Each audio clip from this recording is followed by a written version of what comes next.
नमस्कार दोस्तों, मैं हूं आशीष त्रिवेदी। स्वागत है आपका संकल्प के यूट्यूब चैनल पर। दोस्तों, हमारा बेहद ही खास कार्यक्रम है हस्ताक्षर।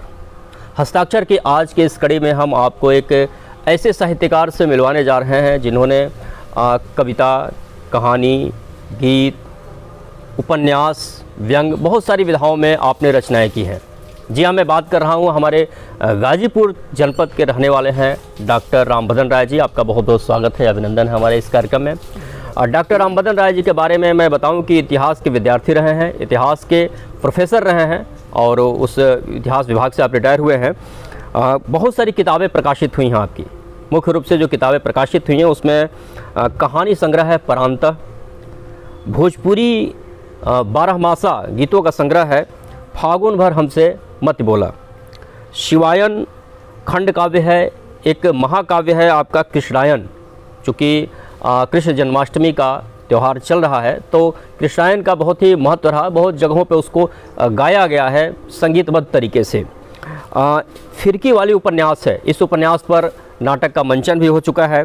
व्यंग संग्रह है कुछ शरीफ कुछ शरारतें, बच्चों के लिए किताब है आओ बच्चे तुम्हें बताएं, रसांतर का वैविध्य, जैसे बहुत सारी विधाओं से उसमें रचनाएं हैं और द्वार खड़ा अभिसार कविता संग्रह है। और जो सबसे पहली किताब प्रकाशित हुई थी वो एक कविता संग्रह था और उसका नाम था गवई गुहार।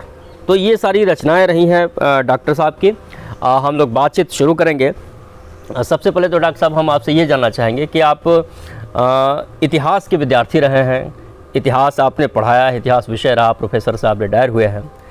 साहित्य की तरफ आपका रुझान कब और कैसे होता है और आप इतनी सारी विधाओं में आप लिख लेते हैं? 1 मिनट के थोड़ा विषयांतर करूंगा जी। वो पहले तो जो श्रोता दर्शक इस साक्षात्कार को देख रहे होंगे जी, उनको मैं उनका अभिवादन करता हूं और उसके बाद मैं आपका को बहुत धन्यवाद देता हूं, आशीष त्रिवेदी जी को, क्योंकि आपको मैं बहुत पहले से जानता हूं और प्रारंभ में एक अच्छे रंगकर्मी के रूप में, जैसे मतलब मैं आपको जाना जी। और फिर बाद में मैंने देखा कि यह अन्यथा मत लीजिएगा, मुझे ऐसा लगा कि यह आदमी तो बहुआयामी है और वो साहित्य से भी जुड़ा हुआ है, रंग कर्म तो माने है ही है और हर तरह की विधाओं से इनका मतलब संबंध है और सांस्कृतिक जितने कार्यक्रम होते हैं। अब बलिया में तो मेरी जानकारी में, अब जो मेरी छोटी जानकारी, उस जानकारी में बलिया में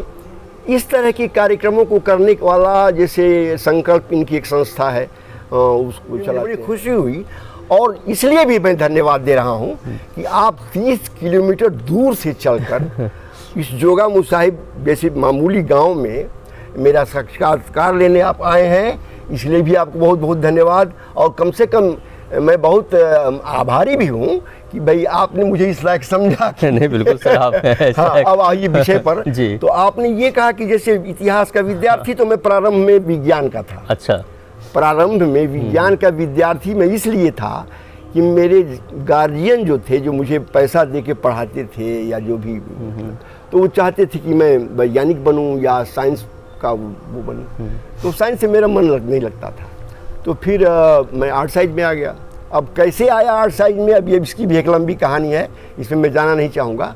और फिर जब MA करने की बात आई, मास्टर डिग्री की बात आई, तो मास्टर डिग्री की बात में तो मैंने कहा कि भाई मैं साहित्य से MA करना चाहता हूँ, हिंदी साहित्य से।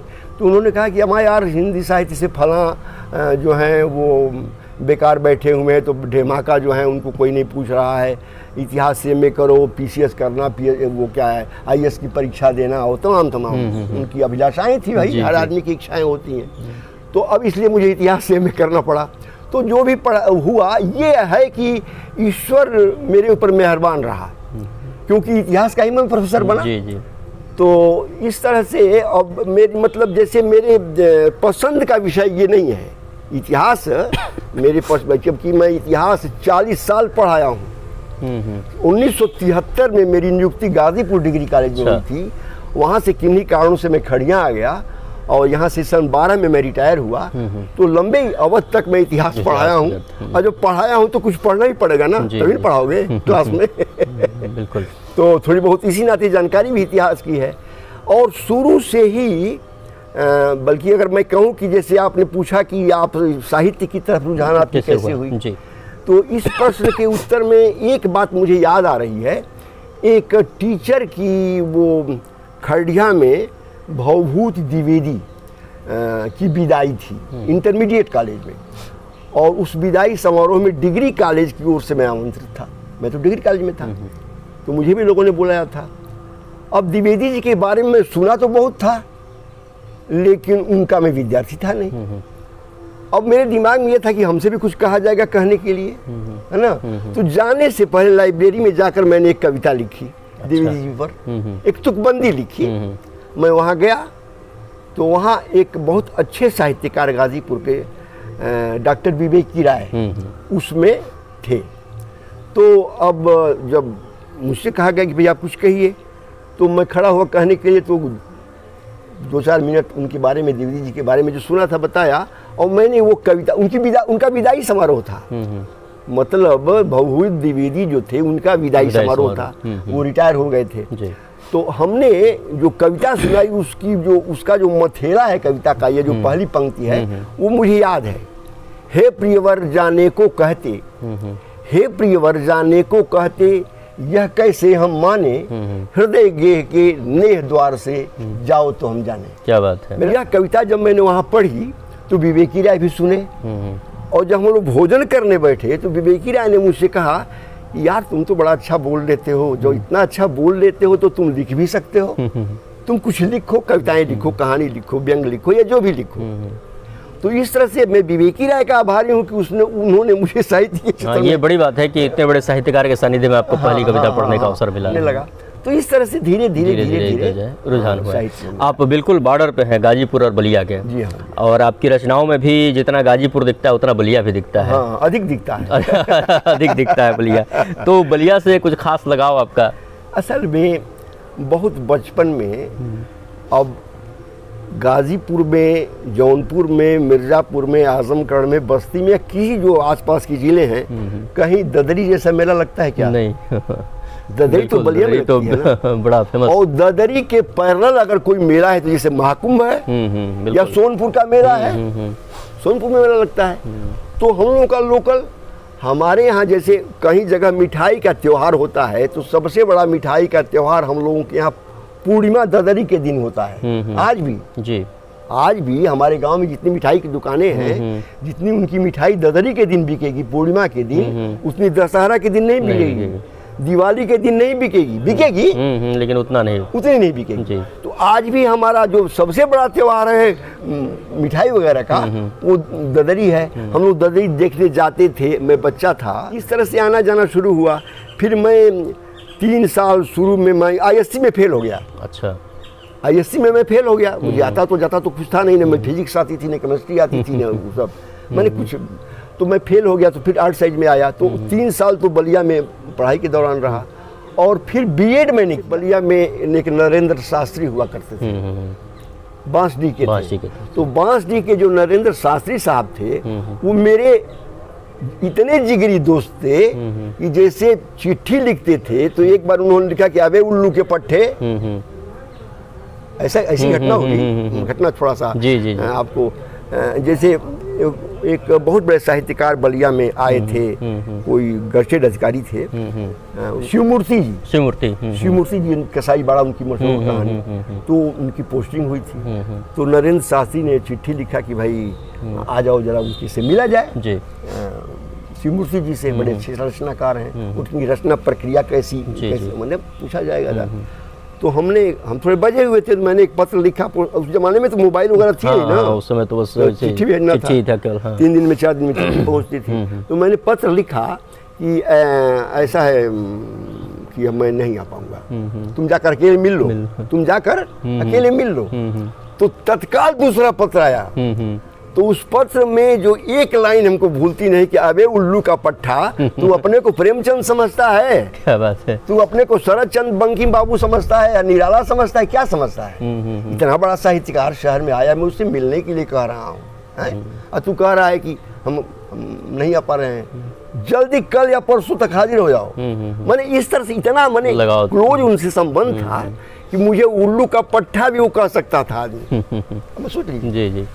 अब उनके बारे में बहुत मेरी स्मृतियां हैं। एक किताब आ रही है मेरी बलियां पर ही, उसमें सारी बातें मैंने लिखी हैं। कैसे वो पहली बार उनसे हमारी मुलाकात हुई, कैसे संजोग से एक ही पत्रिका में दोनों आदमियों की रचनाएं छपे। तो इस तरह से बलियां से गाजीपुर की तुलना में मेरा ज़्यादा कृष्ण जन्माष्टमी का अवसर है और आपकी एक बहुत ही चर्चित कृति है कृष्णायन, महाकाव्य है वो, बहुत जगहों पर वो उसको गाया भी जाता है संगीत स्वरबद्ध करके। उसकी पृष्ठभूमि क्या रही है और उसको लिखने की प्रेरणा आपको कहाँ से और कैसे मिली? असल में ऐसा है कि मेरी कई रचनाएं जी, कुछ जैसे अब कृष्णायन की बात की थोड़ी अन्य रचनाओं, मैं यही कृष्ण जन्माष्टमी के दिन किसी के दरवाजे पर मुझे बुलाया गया था। मैं गया था, वहाँ सब डोल रखा गया था, मैंने जन्मोत्सव झूलन सब कार्यक्रम चल रहा था।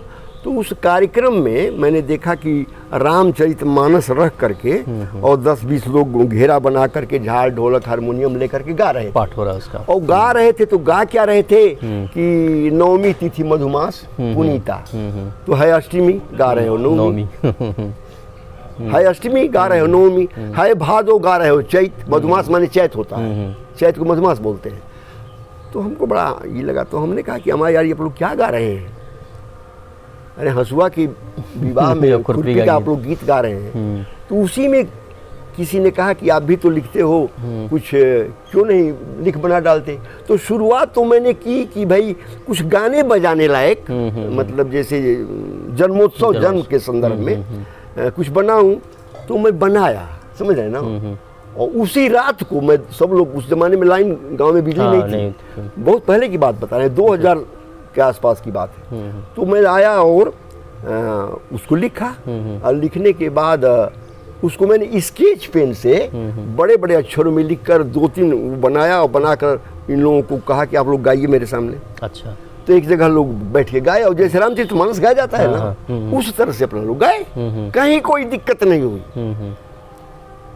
कहीं कोई दिक्कत नहीं हुई। जैसे अब थोड़ा सा विषयांतर में कर रहा हूँ, जैसे कोई चौपाई है रामचरितमानस में, जैसे मैं अपने कृष्णायन की चौपाई गा रहा हूँ।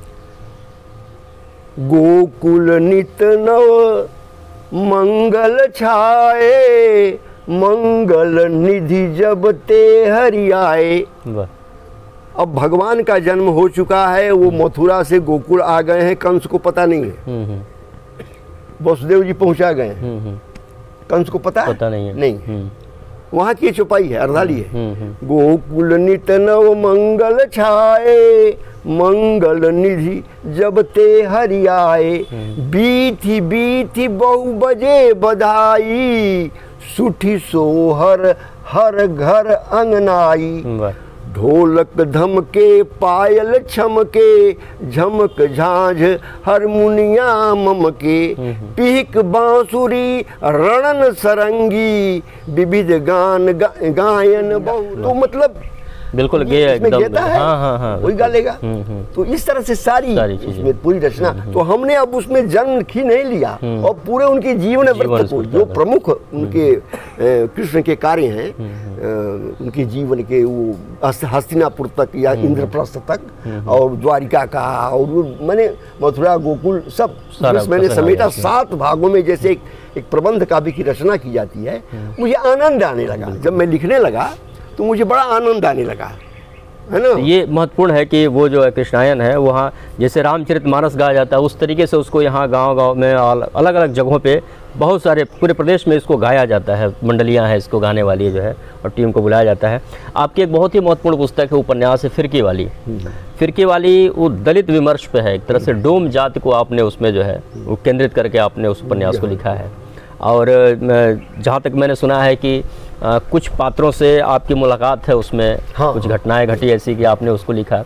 तो एक तो उसके पृष्ठभूमि के, लिखने की पृष्ठभूमि क्या रही? वो जो डोम पर लिखने की जो विचारधारा, या जो मेरे मन में हुआ आया कि भाई ये नितांत अवहेलित और अंत्यज हैं, या इनको कोई पूछता नहीं, इनको लोग उलाहना तक दे, भाई डोमे हुआ कहा, मैंने ऐसे लोग कहते हैं ना। तो कहने का मतलब ये है कि हमको भाई, अच्छा, जबकि मैंने देखा कि भाई हमारे हिंदू संस्कृति में इनका बड़ा इम्पोर्टेंस है। जैसे इस बच्ची की जिस दिन शादी होगी ना, तो जो दूल्हा पक्ष है उसके यहाँ डाल बनेगा। तो डाल बनेगा तो सोने के डाल को महत्व नहीं दिया जाएगा, चांदी के डाल को महत्व नहीं दिया जाएगा, या हीरा जवाहरात जो भी है। जब तक वो बांस वाला डाल जो डोम बनाकर भेजता है वो आंगन में नहीं आएगा, शादी के मंडप में नहीं आएगा, शादी नहीं हो सकती। आप शादी नहीं कर सकते, परंपरा है भाई। जब आप मरते हैं, जाते हैं, जब तक वो आग नहीं देगा तो आप अपने आग बनाकर नहीं काम ले सकते, उनसे आग लेना ही लेना है। पहले तो मैंने सच बताऊं त्रिपाठी जी, मैं उस पर मतलब एक कहानी लिखना चाहा, ठीक ना, एक कहानी, एक लंबी कहानी। लेकिन जब मैं लिखने लगा तो सच कहता हूँ, आप यकीन माने ना माने, वो जैसे कहानी आगे चल रही है, मैं पीछे हो गया हूँ। पहले तो मैं एक खाका बनाया कि ऐसे ऐसे, अब उपन्यास जब दिमाग में आया कि नहीं उपन्यास बन रहा है, एक होता कि इस परिच्छेद में ये दिखाएंगे, सेकंड में ये दिखाएंगे, थर्ड में ये दिखाएंगे, फोर्थ में ये दिखाएंगे। लेकिन जब मैं लिखना शुरू किया तो परिच्छेद अपने आप बनते चले गए, वो सब जो बनाया था वो सब खत्म हो गया। कहानी आगे चल रही है, मैं पीछे चल रहा हूँ। और एक स्थल उसमें ऐसा आया है, जीवन में पहली बार अनुभव किया हूँ, कल्पित पात्र मैं लिख रहा हूँ और मैं रो रहा हूँ। वो कल्पना का पात्र मुझे रुला रहा है। अच्छा, आंख में आंसू है तो लिखोगे कैसे? आंख का आंसू है, बह रहा है तो उसको रुमाल से पोंछते थे कि पोंछ के हटा के भाई फिर लिखें। तो अजीब अनुभव हुआ। और इस तरह से उस फिरकी वाली की रचना हुई। और अब कृष्णायन की बात तो लोकप्रियता का जहाँ तक मानदंड है, हमारी देखने में लोगों ने फिरकी वाली को ही ज़्यादा पसंद किया। ज़्यादा पसंद। जी जी जी। एक अब मैं आपसे, हम लोग समापन की तरफ चल रहे हैं। हाँ, बिल्कुल। गाजीपुर की बड़ी समृद्ध सांस्कृतिक साहित्यिक परंपरा रही है, उस परंपरा को आप कैसे देखते हैं? देखिए, गाजीपुर के प्राचीन में जैसे अब हमारे यहाँ हिंदी साहित्य का जो इतिहास है जी। आपका प्रश्न जो इतिहास से कुछ जुड़ा हुआ है, वर्तमान से भी जुड़ा हुआ है। तो अब उसमें अगर इतिहास में जाएंगे तो हमारे यहाँ सबसे चर्चित या प्रामाणिक ग्रंथ है हिंदी साहित्य का इतिहास, पंडित रामचंद्र शुक्ल का। शुक्ल जी का जो उपन्यास वो है। इसके बाद तो बहुत सारे डॉक्टर नगेंद्र ने और कौन वाजपेयी और दुनिया भर के लोगों ने लिखा इतिहास हिंदी साहित्य का, आज भी लिखा जा रहा है। लेकिन वो प्रामाणिक ग्रंथ है। तो उस ग्रंथ को मैंने पढ़ा है। उस ग्रंथ में जो गाजीपुर के नाम आए हैं, उस नामों में जैसे ईश्वरदास का नाम आता है, वो मध्यकाल में ईश्वरदास एक कवि हुए हैं, उस्मान एक कवि हुए हैं। अच्छा। जायसी को भी बहुत लोग गाजीपुर का ही मानते हैं। ये प्राचीनता की बात कर रहे हैं। और इधर बाद के साहित्यकारों में तो बहुत सारे लोग निकले। इनमें चर्चित लोगों में जो अब दुनिया में नहीं है, जैसे आपने राही मासूम रजा का नाम सुना होगा, जिन्होंने महाभारत का संवाद लिखा, और महाभारत के संवाद से ही शायद वो ज़्यादा चर्चित हुए। वैसे तो उनका आधा गाँव बड़ा चर्चित उपन्यास है राही साहब का। और उसको मैंने, राही साहब को मैंने ज़्यादा पढ़ा है, मुझे अच्छे लगते हैं भाई। देखो, अपनी बात बता रहे हैं, मुझे विवेकी राय उतने अच्छे नहीं लगते जितना राही मासूम रजा हमको अच्छे लगते हैं। उनका कटरा बियारजू और दिल एक सादा कागज और दुनिया भर की किताबें उनकी, टोपी शुक्ला अद्भुत किताब है, बिल्कुल। तो मैंने उसको पढ़ा है।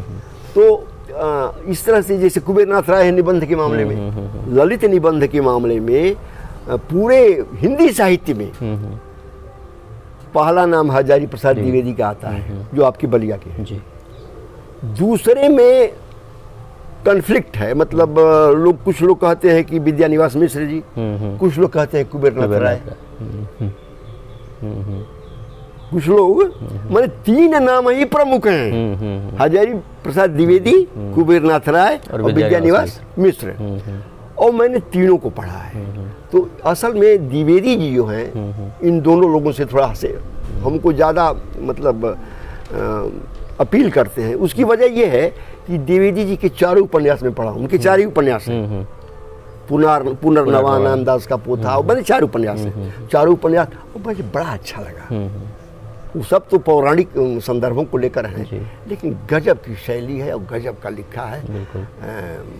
मतलब जैसे अगर आप मुझसे पूछे कि आपके प्रिय साहित्यकार कौन है, तो मैं हजारी प्रसाद द्विवेदी का एक नाम जरूर लूँगा।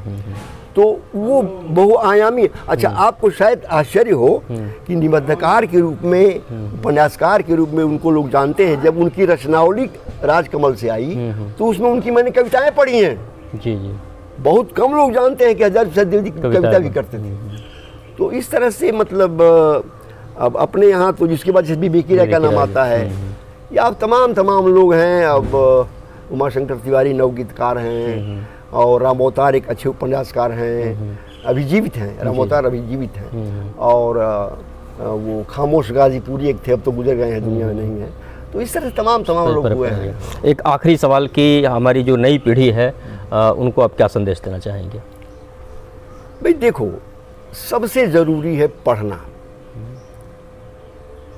हमारे यहाँ एक भोजपुरी मसल है, पढ़ाओ लिखाओ या शहर घुमाओ।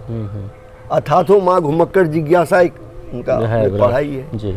दो चीज़ें हैं। अगर कुछ होना चाहते हो, अगर कुछ समाज के लिए, अपने क्षेत्र के लिए, अपने प्रांत के लिए, अपने देश के लिए, अपनी पूरी दुनिया के लिए कुछ करना चाहते हो जी, तो दो काम करना होगा। एक तो घूमना होगा, कहीं जाओगे तभी ना उसको देखोगे, समझोगे क्या स्थिति है। दूसरी बात, पढ़ो। हर घर में एक लाइब्रेरी होनी चाहिए, हर गांव में एक लाइब्रेरी होनी चाहिए, हर एक शहर में चलता पुस्तकालय आपके यहाँ था ना, अब वो काम नहीं कर रहा है, एक तरह से। हाँ, तो हाँ मतलब उसमें शिथिलता आ गई है। तो घर घर पर वो लाइब्रेरी किताबें पहुंचाई जाती थी। तो पढ़ना बहुत जरूरी है। एक उदाहरण मैं दे रहा हूँ। वो फ्रांस की राज्य क्रांति में के जमाने में वहाँ कई साहित्यकार हुए। एक प्रश्न आता है कि फ्रांस की राज्य क्रांति जो 1789 में हुई थी, उसके पहले वहाँ वैचारिक क्रांति हो चुकी थी। क्रांति से पहले वैचारिक क्रांति हो चुकी थी। और माने वैचारिक क्रांति की देन है ये क्रांति, उसका एक अर्थ ये भी निकलता है। तो उस जमाने में जो उसमें साहित्यकार पैदा हुए, जैसे मॉन्टेस्क्यू हुआ, दिदरो हुआ, रूसो हुआ, क्वेसने हुआ, उसमें एक रूसो हुआ। रूसो के बारे में कहा जाता है, मैंने पढ़ा है कि उसके कई महिलाओं से अवैध संबंध थे। ठीक है, और गरीबी इतनी थी कि वो होटल में बर्तन मांजता था, लेकिन पढ़ाकू इतना था कि कुछ भी खोज के पढ़ता था। वो जो सड़क पर लैंप पोस्ट लगे होते हैं, वहाँ जैसे लाइट की असुविधा है तो जा खड़े लेकर पढ़ता था। मैं बहुत पढ़ता था। उसके बाद कहीं ट्रेन में यात्रा कर रहा था, तो उसमें एक प्रतियोगिता निकली कि भाई कोई टॉपिक दिया गया कि इस पर 500, 1000 या जो भी पुरस्कार है। तो कहा कि इस पर तो मैं भी लिख सकता हूँ भाई, भले मुझे पुरस्कार न मिले, लिखकर भेजने में क्या लगता है। कहीं से कागज ले आया, वो बहुत कम पढ़ा लिखा था, कागज ले आया, कलम ले आया, लिखने लगा, लिख करके उसने भी पोस्ट कर दिया, जहाँ भेजना था भेज दिया। और ताज्जुब हुआ कि वो प्रथम आ गया। वो होटल में बर्तन मांजने वाला पढ़ने के बल पर, अध्ययनशीलता के बल पर, अध्यवसाय के बल पर,